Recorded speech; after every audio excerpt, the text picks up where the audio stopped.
Respected dignitaries and delegates, first of all, I would like to welcome Sri Darshan Dhruv Narayan, my colleague friend MLA, who is attending this conclave. Coming back to the topic of my talk, let me start by informing all of you as to how global warming, greenhouse effect, or climate change is a harsh reality of our times, which cannot be wished away as just any other occurrence and needs to be mitigated with tailored solutions for our collective survival as a whole on this planet of ours. Its vagaries, which are slowly but surely being felt by us in the form of globally disruptive biological, climatological, hydrological, and seismological events, is no coincidence, and neither is the increase in the frequency of their occurrence or the increase in the magnitude of their disruptive and destructive potential. Changes in global climatic patterns is actually a naturally occurring phenomenon which has been ongoing for as long as we have had life on our planet. We have had periodic shifts in the global climatic patterns, which has always been a slow and controlled process without having much of an effect on the life on Earth, except when it has led to mass extinction events. These events, when they had occurred in the past, had wiped out almost all the life on our planet, thanks in part to the extreme changes in the climate conditions and the resultant consequences. Though rare, these events have occurred in the past and can occur in the future as well, putting our entire existence under threat. More importantly, if we are not careful and if we don't do anything to mitigate the issues arising out of the rapidly changing climatic conditions around the globe, irrespective of the geography today, we might have to face calamitous and disruptive events of unprecedented scale in the near future. As global climatic system is highly complex and sensitive with its own dynamics, any kind of forced changes or disruptions leading to the disturbance of the complex and delicate balance between the global ecological system and the global climatic system leads to these events, some of which have already started to experience, albeit with alarming frequency of occurrence across the globe in the last few decades. Earthquakes, tsunamis, heat waves, droughts, floods, cyclones, wildfires, etc. have become the order of the day as they impact all life on Earth like never before, exposing our vulnerability and in turn our preparedness to deal with these disruption-causing events. Our adaptability and mitigation efforts in the near future will determine how we survive and thrive in spite of these forced changes. In fact, the forced changes in the global climatic conditions has not only caused havoc in our civilized world, but it has impacted the natural sustenance cycle of almost all the species of flora, fauna, and microorganisms in our planet.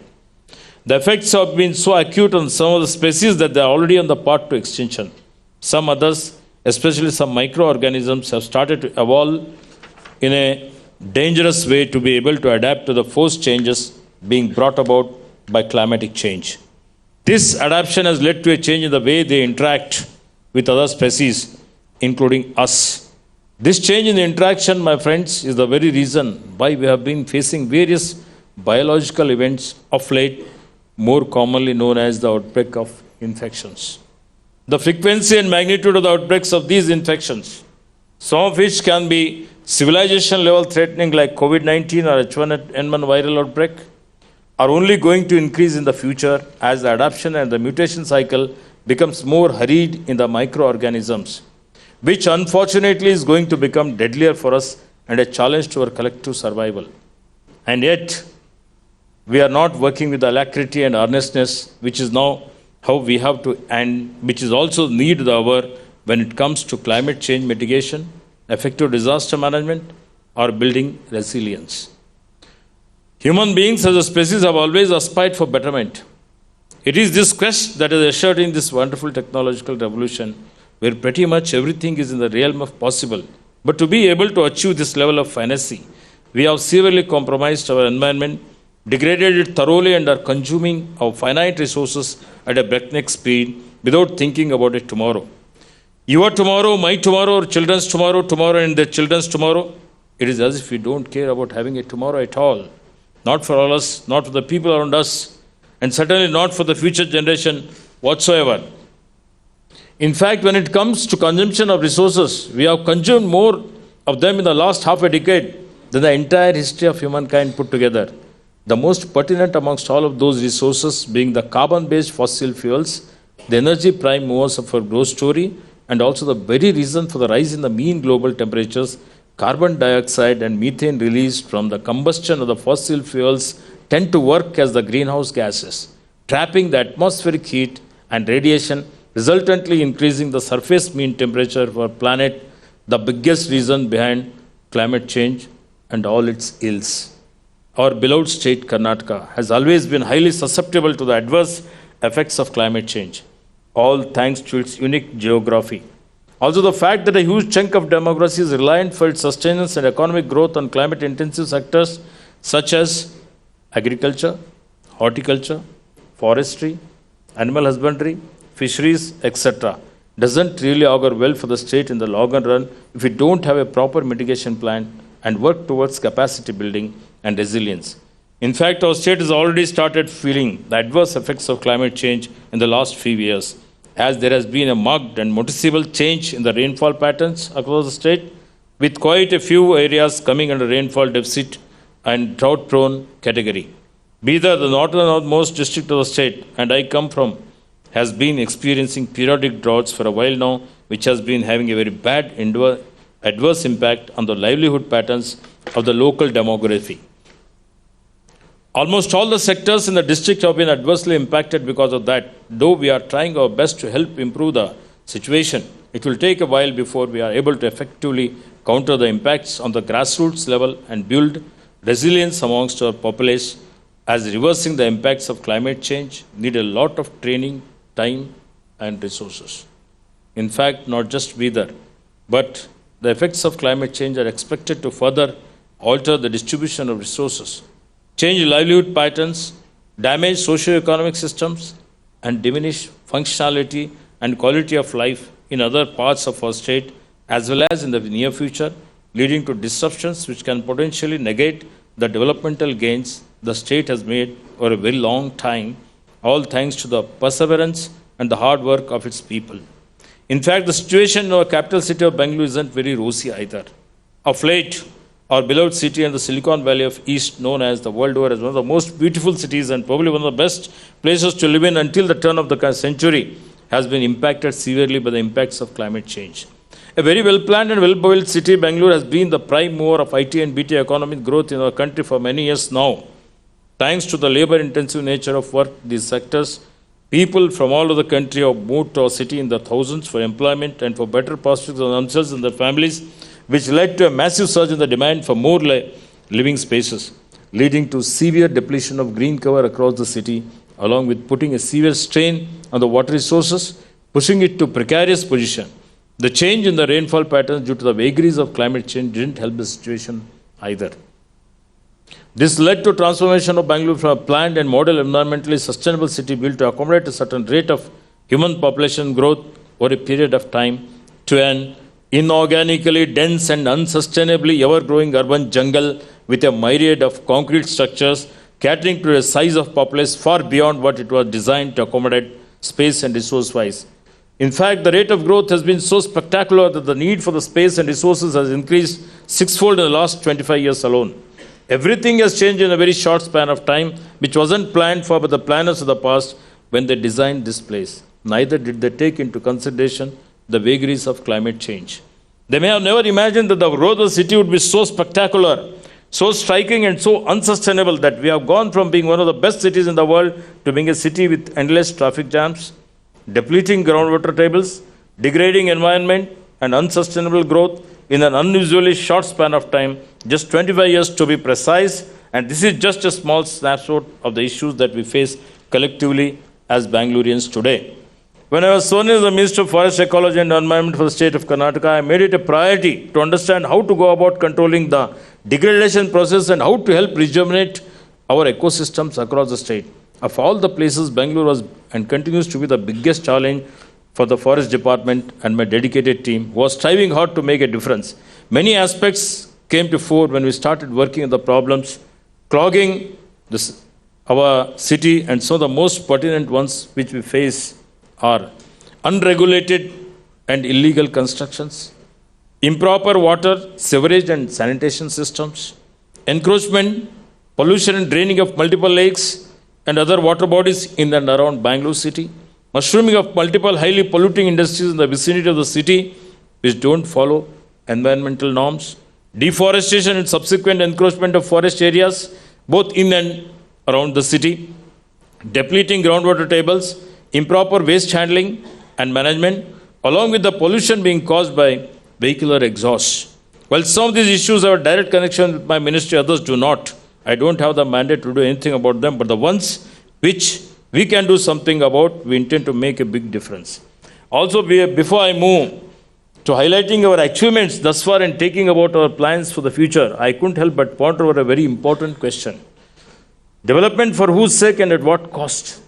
In the year 1987, the United Nations Brundtland Commission defined sustainability as meeting the needs of the present generation without compromising the ability of future generations to meet their own needs. I want to emphasize on the line, without compromising the ability of the future generations to meet their own needs. I was wondering if you are even concerned about this all-important aspect that is very definition of sustainability. When we talk about progress, economic development, socio-demographic justice, modernization, or for that matter, the rate of growth of the nation's GDP and its overall economic prosperity, sustainable development is not an isolated concept, but it is a holistic approach to development, which makes optimum use of the resources to cater to the needs of the populace, while leveraging and integrating technology with the best practices models do not just take care of the prosperity and well-being of a generation, but the generations to come.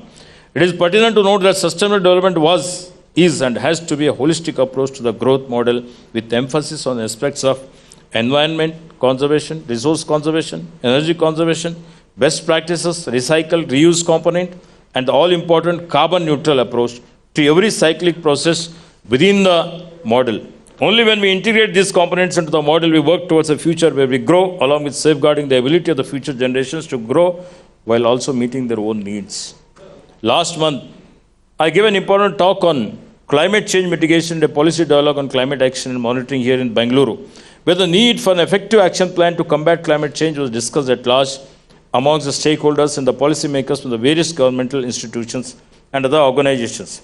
Over there, all the speakers were emphasizing on the idea of sustainable development coupled with a good mitigation plan to combat climate change being our only chance to continue existing and having a future on this planet as a species.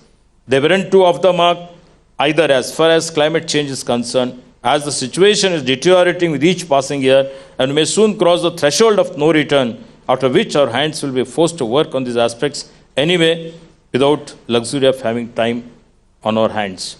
Thus, any good sustainability model of today should include mitigation plan to combat climate change, a plan for conservation of natural resources, a plan to promote eco-friendly practices, a plan to drive innovation, and a plan to encourage the adoption of best practices by all, along with monitoring model to gauge the effectiveness of the implementation of the overall sustainability model to our society. Although its importance cannot be overstated, a good sustainability model is crucial for ensuring a balanced relationship between environmental stewardship, economic prosperity, and social equity, though many a times this important aspect is overlooked by the planners of the future policymakers. Not only will good sustainability model help us with key environment management aspects, but a good implementable model with a reach on a global scale has the real possibility to make a difference in other spheres as well. A good sustainability model can help us with aspects like eradication of poverty on a global scale, ensuring global food security, promoting healthy lives across ages across the world, the preservation of social and cultural heritages of all demography, etc., ultimately ensuring a prosperous future of all generations to come. Our country, India, is the fastest growing large economy in the world. The strong economic growth is driven by robust public and private participation model and a strong service sector base. India's young and educated labor force places us at a distinct demographic advantage which needs to be further harnessed. For harnessing the same, it is imperative that this rate of growth includes all people everywhere. This is where sustainable development goals of the SDGs become important. India's commitment to sustainable development goals since adopting the 2030 Agenda on Sustainable Development is reflected in its concerted efforts on SDG localization, spearheaded by Niti Aayog, which works closely with the states and the union territories of our country.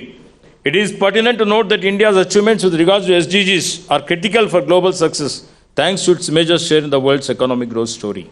Thus, the overall SDG score of our country, which is 71 for the year 2023-24, up from 66 in 2020-21 and 57 in 2018-19, is a significant development. Also, I am pleased to announce that Karnataka is one of the front runners on SDG score index in our country with a score of 75 for the year 2023-24. Our state achieving the SDG score it has achieved is no coincidence, as various organizations have been working in tandem with the governmental institutions to achieve this remarkable feat for many years now. While industrial growth is vital for the economic development of any nation, we must approach it with a sense of responsibility. The Government of India has set an ambitious target for the manufacturing sector, enabling it to contribute 25% of the national GDP and to create 100 million jobs for the next decade. However, this sort of process requires rapid industrialization while overlooking all other aspects, but this rapid industrialization should not come at the cost of our environment. We must balance economic growth with environmental sustainability by addressing key risks such as pollution, resource overuse, and waste management. Today, monitoring the Karnataka State Action Plan on climate change is crucial for ensuring that the state's climate strategies are being implemented effectively and are delivering the intended results. The KSA PCC has created a roadmap for building climate resilience and mitigating climate-related risks, which without a robust monitoring mechanism can become difficult to assess and to determine whether those goals are being achieved. Regular monitoring is a key as it allows the stakeholders to track progress, identify implementation gaps, and adjust strategies wherever necessary to ensure that Karnataka stays on course to meet its climate objectives. Monitoring also enhances transparency, accountability, and evidence-based decision-making process, ensuring that the interventions are effective and resources are utilized optimally. In my tenure up till now as the Forest Ecology and Environment Minister of the State of Karnataka, I always strive to improve the working of the various departments, boards and corporations within my ministry and to inculcate the best possible practices for environment conservation, protection and for combating the ever-looming threat of climate change. We have been able to achieve some key objectives with regards to the same, and some are yet to be. Amongst the multiple aspects we have working on the environment degradation issue in the urban built environments is something we haven't had a big breakthrough with. Although we have been looking at various options we have at hand, most of them aren't really helping the situation as we would have liked them to. Amongst the options, the green building concept is something that we have been looking at very seriously and are trying to understand and evaluate how well it can be integrated into our system and how it can help us reverse the trend and achieve our sustainable development objectives. But before we dwell further into the concept, let me tell you a bit about the green building concept. I don't want to go into detail because time is short. We are already running out of time. So, I would like to finally, in a bustling metropolis like Bangalore, it is easier said than done when we talk about improving the urban infrastructure without the consequence of resultant environmental degradation. While many other concepts which have been implemented in the past have either failed or have not been able to get us breakthrough, I have a feeling that this concept of properly worked upon and implemented can be a game changer. But to be able to realize its true potential, we will have to work on three major aspects of this concept that can make it more appealing to the stakeholders.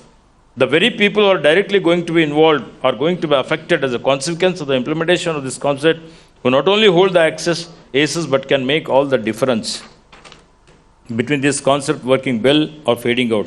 Those three concepts are change in policy and rules, training of stakeholders, implementation and monitoring. These concepts are interconnected and need the other for their efficient and effective working, thus making the system a closed loop, wherein everybody plays their part, including the processes and the resources management cycle in synchronous with each other to give us the best possible results.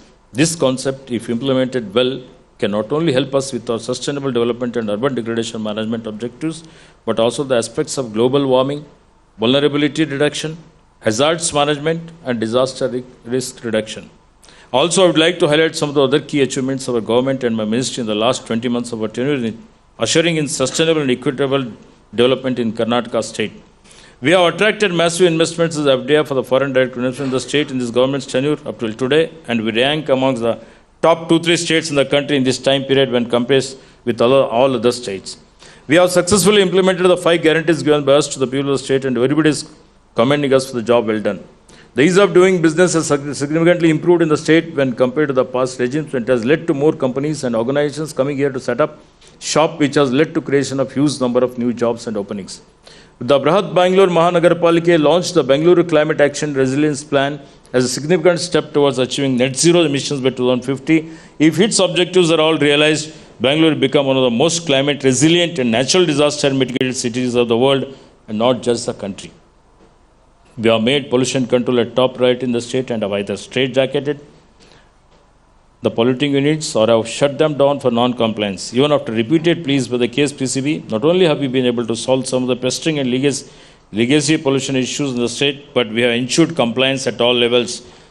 There are long pending issues still which we intend to address for the next year. We have identified 153 acres of forest land near Yelahanka, and we are developing it into a world-class park. It will help rejuvenate the lung space of the city when fully developed, along with contributing to carbon sequestration in the city of Bangalore. We have served notices to HMT for taking back 443 acres of forest land that was illegally transferred to it in the 60s, and intend to come up with another park in that area as and when we are able to recover it legally.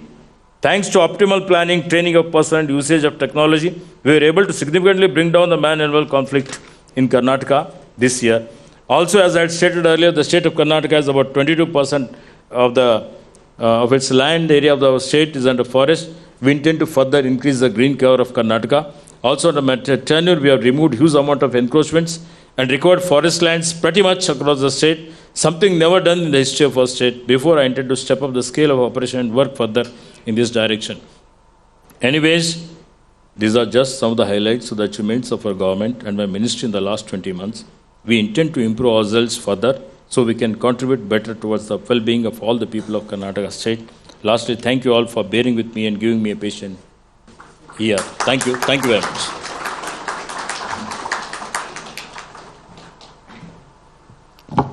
We'll quickly do a couple of questions, sir. I mean, your portfolio is one such portfolio that not just the opposition MLAs, but your own MLAs will have problems with you, especially the Coorg MLAs. How do you see the ecological balance? Because tourism also keeps expanding in constituencies where there is forest as well as tourism, especially in Madikeri, in Shimoga, in Chikmagalur. A lot of tourists go. How do you balance this tourism with ecological balance?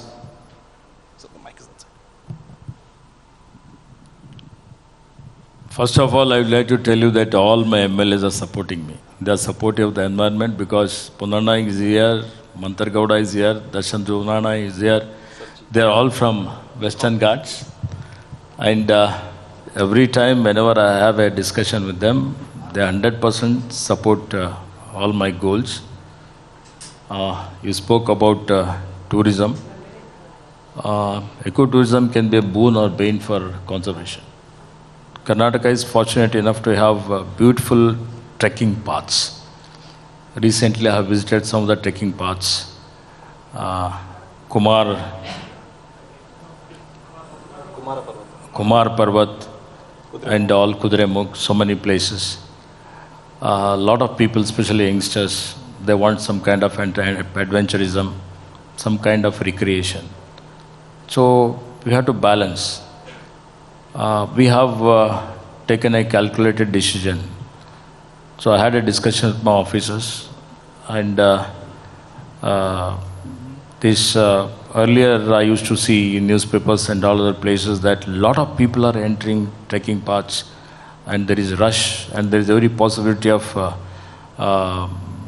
forest or biodiversity getting damaged and something. So we decided to regulate and restrict the number of tourists to the trekking paths.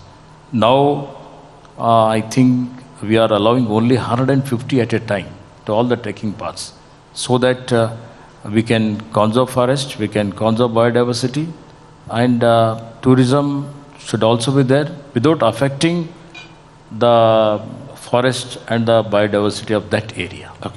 So what are your long-term plans or goals for climate change. In fact, that's the biggest talking point in every conferences, international conferences. Climate change is a big debate. How is Karnataka contributing to it? I have already told in my speech just now, I said that there are four kinds of disasters.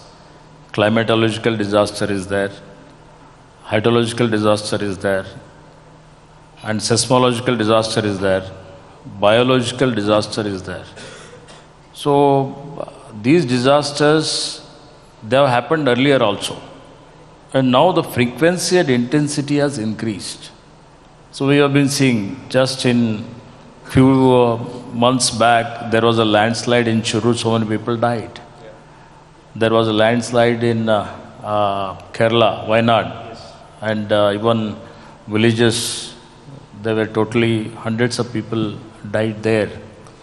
So every now and then it is happening. And due to heat wave, we have seen so many people dying because of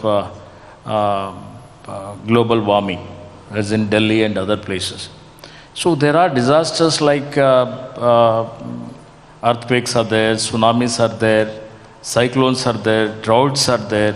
And recently, you see, in California, nearly we have lost 200 billion worth was gutted in the fire. That is a warning to all of us.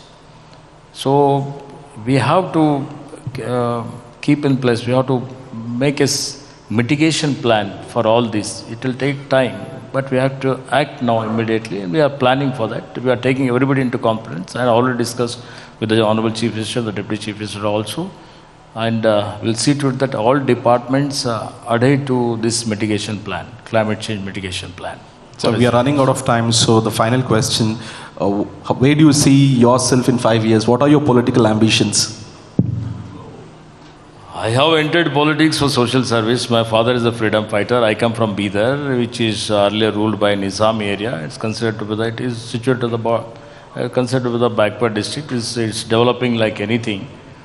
My concern is that see here in Mysore and other places we have a lot of forest cover. Okay, nearly out of 21-22% of forest cover which Karnataka is having. We are having around 43,000 square kilometer of forest area which constitute around 21-28%. We have to increase it. But especially in some areas, in 16 districts, the forest cover is less than 10%. And in my area, Kalyan Karnataka, 5 districts, Bidar, Kalburgi, Yadgir, Raichur and Koppal, forest cover is just 5%. Bijapur it is only 1%. In Bidar, last time we have planted saplings to the extent of nearly 15 lakhs. Last year we have planted 5 crore 48 lakh saplings. I must congratulate my officers. We have done this. I had given a target of 5 crores. They achieved 5 crore 48 lakhs. So what I have come to develop that area, thinking is this is a social service. That's why we have entered politics. Now, of course, things have changed. But whatever responsibility, if in politics, see, my father is my role model in my life. Whereas in politics, I admire ex-Prime Minister, my leader, Sri Rajiv Gandhi. Because after completion of my degree, my father told me to join Sevadal. I joined Sevadal and he sent me to National Training Camp to Calcutta. I went there, stayed there for 15 days, and finally Rajiv Gandhi came. He was the Prime Minister, came and addressed. I got inspired by him. I thought I should do something good for the society, good for the people. My only aim is to do something good for the state, do good for the country, good for our people. That's all. Ladies and gentlemen, and with that we come to the end of the session, and big round of applause to the Minister of Forest on Ecology and Environment, Mr. Ishwar Khandre. Thank you so much, sir, for speaking to India today and delivering the keynote address.